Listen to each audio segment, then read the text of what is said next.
સવારનો સમય હતો. ગામની નાનકડી શાળા હજુ શાંત હતી. બાળકોની દોડાદોડી અને હાસ્યનો માહોલ શરૂ થવાનો હતો. હું રેખા, 28 વર્ષની વિધવા, શાળાના મેદાનમાં ઝાડુ લગાવી રહી હતી.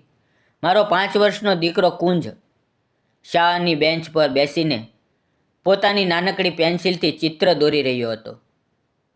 તેના નાનકડા હાથમાં રંગબેરંગી પેન્સિલો હતી અને તે એક નાનું ઘર દોરી રહ્યો હતો, જેમાં તે મને અને પોતાને સાથે જોવા માંગતો હતો.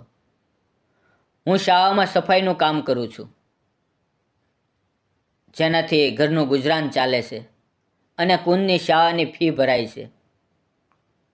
પણ ગામના લોકોની નજરો અને ટોણા મારા જીવનનો એક ભાગ બની ગયા હતા.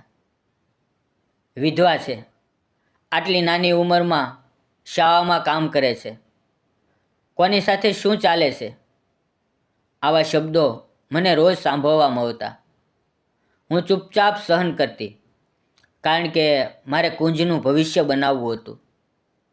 અચાનક શાળાના ગેટ પાસે એક યુવાનનો અવાજ આવ્યો. રેખા, આજે શાળા ખૂબ ચમકે છે. આમાં તારી મહેનત દેખાય છે. હું ચોંકી ગઈ. તે અમારી શાળાના શિક્ષક નિલેશ સાહેબ હતા.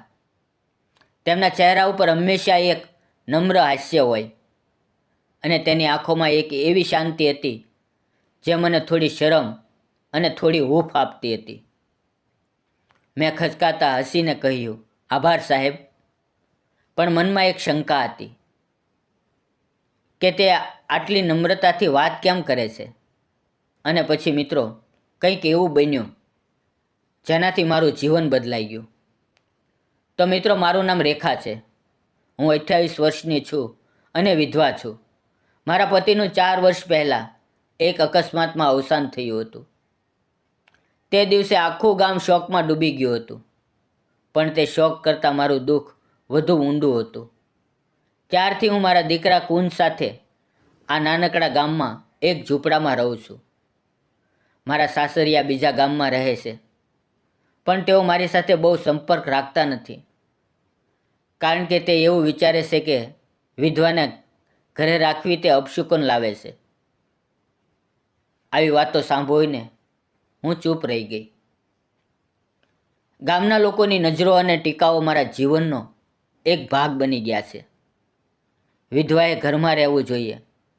શાળામાં સફાઈનું કામ કરવું શું જરૂરી છે? આવા શબ્દો મને રોજ સાંભળવામાં આવે છે, પણ હું હાર માનવાની નથી. હું શાળામાં સફાઈનું કામ કરું છું, જેનાથી કુંજની શાળાની ફી અને ઘરનું ગુજરાન ચાલે છે. કુંજની નાનકડી હસી, તેના નાનકડા સપના, જેમાં તે ડૉક્ટર બનવા માંગે છે, મને જીવવાનું બળ આપે છે. આજે સવારે હું શાળામાં સફાઈ કરી રહી હતી જ્યારે નિલેશ સાહેબ આવ્યા. તેઓ શાળાના ગણિતના શિક્ષક છે અને ગામના બાળકોને ખૂબ પ્રેમથી ભણાવે છે. તેમની શિક્ષણ પદ્ધતિ એટલી સરળ અને રસપ્રદ છે કે બાળકો ગણિતને રમતની જેમ શીખે છે. તેમણે કુંજ સાથે વાતો કરી, તેના ચિત્રો જોયા અને તેને એક નાનકડી પેન્સિલ ગિફ્ટ કરી. આ ચિત્રો ખૂબ સુંદર છે કુંજ, તું એક દિવસ મોટો ચિત્રકાર બનીશ, એમ કહીને તેણે કુંજને માથે હાથ ફેરવ્યો. કુંજ ખુશીથી ઝૂમી ઉઠ્યો. નિલેશ સાહેબે મને કહ્યું, રેખા, તમારી સાદગી અને મહેનત ખરેખર પ્રશંસનીય છે. કુંજ ખૂબ હોશિયાર છે અને તમે તેના માટે ખૂબ મહેનત કરો છો. મેં ખચકાતા અવાજે કહ્યું, આભાર સાહેબ. બસ કુંજ માટે બધું કરું છું. તેમણે હસીને કહ્યું, અને તમે શાળાને પણ ચમકાવો છો. તમારા વગર આ શાળા અધૂરી છે. તેમની નમ્રતા અને હિંમતથી મારું મન હળવું થયું. તેમની વાતોમાં એક એવી શાંતિ હતી જે મને થોડી શરમાવતી હતી, પણ સાથે સાથે એક અજાણ્યો આનંદ પણ આપતી હતી. થોડા દિવસો પછી શાળામાં એક વાર્ષિક ઉત્સવનું આયોજન થયું. હું શાળાના સ્ટેજને સજાવવામાં અને સફાઈમાં મદદ કરતી હતી. મેં ક્યારેય આવું કામ નહોતું કર્યું, પણ સાહેબના વિશ્વાસે મને હિંમત આપી. મેં ફૂલોની માળાઓ અને રંગબેરંગી કાગળોથી સ્ટેજ સજાવ્યું અને બાળકોને ખૂબ ગમ્યું. નિલેશ સાહેબે બધાની સામે મારી પ્રશંસા કરી. આ સુંદર સજાવટ રેખાની મહેનતનું પરિણામ છે. ત્યારે મારું દિલ ખુશીથી ભરાઈ ગયું, પણ ગામના કેટલાક લોકોની નજરો હજુ પણ શંકાથી ભરેલી હતી. પણ એક દિવસ નિલેશ સાહેબ શાળામાં ન આવ્યા. મને ખબર પડી કે તેઓ બીમાર છે. શાળાના આચાર્યએ કહ્યું, નિલેશ સાહેબને ભારે તાવ આવ્યો છે અને તેમનું ઘર ગામની બહારના ભાગમાં છે.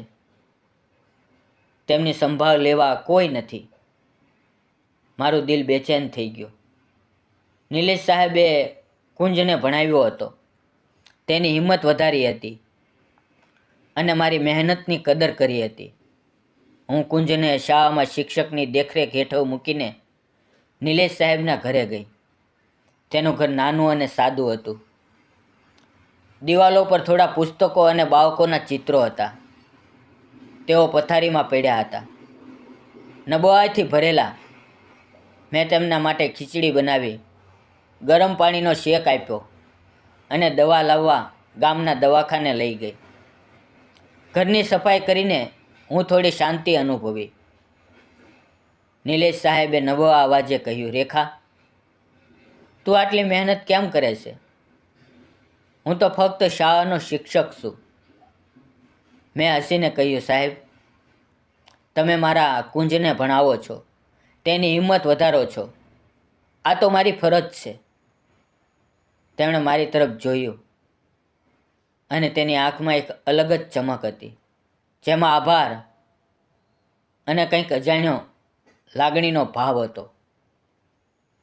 થોડા દિવસો સુધી હું રોજ તેમના ઘરે જતી, તેમની સેવા કરતી, ખાવાનું બનાવતી અને કુંજને પણ સાથે લઈ જતી. કુંજને નિલેશ સાહેબ સાથે રમવાનું ગમતું. તે તેમને પોતાના ચિત્રો બતાવતો અને નિલેશ સાહેબ તેને નાની નાની વાર્તાઓ કહેતા. ધીમે ધીમે નિલેશ સાહેબ સાજા થવા લાગ્યા. એક દિવસ જ્યારે હું તેમના માટે દવા લઈને આવી, તેણે મારો હાથ પકડીને કહ્યું, રેખા, તારી સાદગી અને દયાળુ સ્વભાવે મને જીવવાનું બળ આપ્યું. હું તને ખૂબ પસંદ કરું છું. તારી હિંમત અને સુંદરતા મને સ્પર્શી ગઈ છે.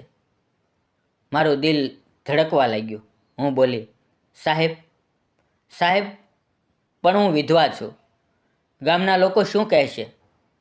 તેમણે શાંતિથી કહ્યું, રેખા, તું એક મહેનતુ અને દયાળુ સ્ત્રી છે. લોકોની વાતો બદલાશે. હું તારી અને કુંજની જવાબદારી લેવા માંગુ છું. તેમની વાતોમાં એટલો વિશ્વાસ હતો કે મારી શંકાઓ ઓછી થવા લાગી. હવે ગામના લોકોની વાતો વધવા લાગી. રેખા વિધવા છે. નિલેશ સાહેબ જેવા શિક્ષક સાથે આટલી નજીક રહે છે. આ યોગ્ય નથી. નિલેશ સાહેબે નક્કી કર્યું કે આ વાતનો અંત લાવવો જોઈએ. તેમણે શાળાના આચાર્ય, શિક્ષકો અને ગામના કેટલાક વડીલ લોકો સાથે શાંતિથી વાતચીત શરૂ કરી. તેમણે શાળાના બાળકોના માતા પિતા સાથે એક નાની બેઠક યોજી, જેમાં તેણે મારી મહેનત અને દયાળુ સ્વભાવની વાત કરી. રેખા એક મહેનતુ સ્ત્રી છે. તેનો ભૂતકાળ તેનો દોષ નથી. આપણે તેની હિંમતની કદર કરવી જોઈએ, એમ તેમણે કહ્યું. શાળાના શિક્ષકો અને બાળકોના માતા પિતાએ મારો સાથ આપ્યો, કારણ કે તેઓ મારી મહેનત અને કુંજની પ્રગતિ જોઈ ચૂક્યા હતા. ગામના યુવાનોએ અમારી હિંમતની પ્રશંસા કરી અને ધીમે ધીમે ગામના લોકોની નજરો બદલાવવા લાગી.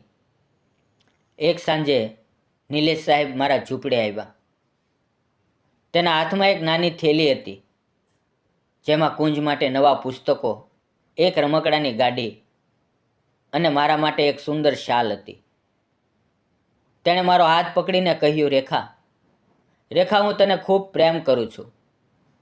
તારી હિંમત, તારી સાદગી અને તારો દયાળુ સ્વભાવ મને સ્પર્શી ગયો છે. હું તારી સાથે લગ્ન કરવા માંગુ છું. કુંજ મારો દીકરો હશે અને આપણે સાથે મળીને નવું જીવન શરૂ કરીશું. મારી આંખોમાં આંસુ આવી ગયા. હું બોલી, સાહેબ, આ ગામના લોકો, સમાજ, મારો ભૂતકાળ. તે બોલ્યા, રેખા, સમાજ બદલાશે, આપણે એકબીજા માટે છીએ. હું તને અને કુંજને હંમેશા સાથ આપીશ. તેમની આંખોમાં એટલો વિશ્વાસ હતો કે મારું દિલ પણ હા કહેવા તૈયાર થઈ ગયું. મેં હા પાડી. નિલેશ સાહેબે તેમના પરિવાર સાથે વાત કરી. તેમની માતા અને બહેન મારા ઘરે આવ્યા. તેમની માતાએ મને ગળે લગાવીને કહ્યું, રેખા, હવે તું અમારા ઘરની દીકરી બનીશ, વહુ બનીશ. તારી હિંમત અને દયાળુ સ્વભાવથી અમે ખૂબ ખુશ છીએ. તેમની બહેને કુંજને ગળે લગાવીને કહ્યું, આ તો અમારો નાનો ભાઈ છે. કુંજના ચહેરા પરની ખુશી જોઈને મારું દિલ ભરાઈ આવ્યું. અમારા લગ્ન શાળાના મેદાનમાં સાદગીથી થયા, જ્યાં હું રોજ સફાઈ કરતી હતી. શાળાના બાળકો અને શિક્ષકોએ ખૂબ ઉત્સાહથી ભાગ લીધો. કુંજે નિલેશ સાહેબને પપ્પા કહીને બોલાવ્યા અને તે નાનકડો શબ્દ મારા માટે આખી દુનિયા બની ગયો. નિલેશ સાહેબે કુંજને શહેરની સારી શાળામાં દાખલ કર્યો અને હું શાળામાં મારું સફાઈનું કામ ચાલુ રાખ્યું. નિલેશ સાહેબે મને કહ્યું, રેખા, જો તું ઈચ્છે તો બીજું કામ કરી શકા છો, પણ તારી આ મહેનત મને ગમે છે. તું આ શાળાનો આત્મા છે. ધીમે ધીમે ગામના લોકોની નજરો બદલાય. તેણે પણ મને એક મહેનતુ સ્ત્રી તરીકે સ્વીકારી અને અમારો પ્રેમ જોઈને તેઓએ પોતાની પરંપરાઓ પર ફરીથી વિચારવાનું શરૂ કર્યું. ગામની બીજી સ્ત્રીઓ મારી પાસે આવીને પોતાના સપના અને મહેનત વિશે વાતો કરવા લાગી.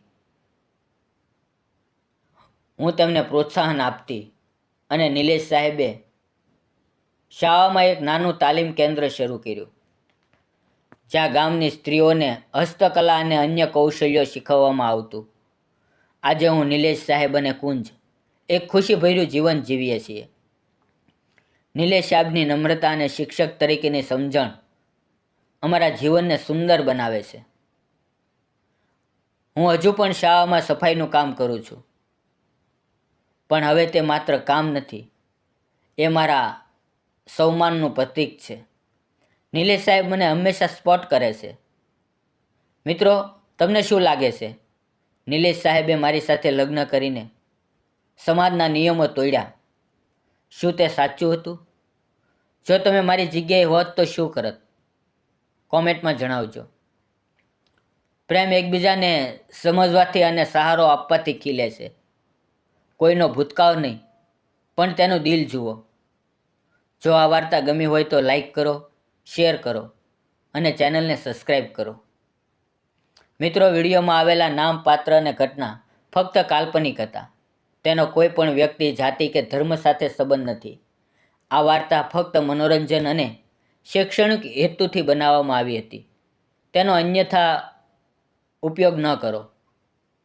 ફરી મળશું આવતીકાલે મિત્રો. ત્યાં સુધી તમારું ધ્યાન રાખો અને આવતીકાલની વાર્તા જોવાનું ચૂકશો નહીં. ધન્યવાદ મિત્રો.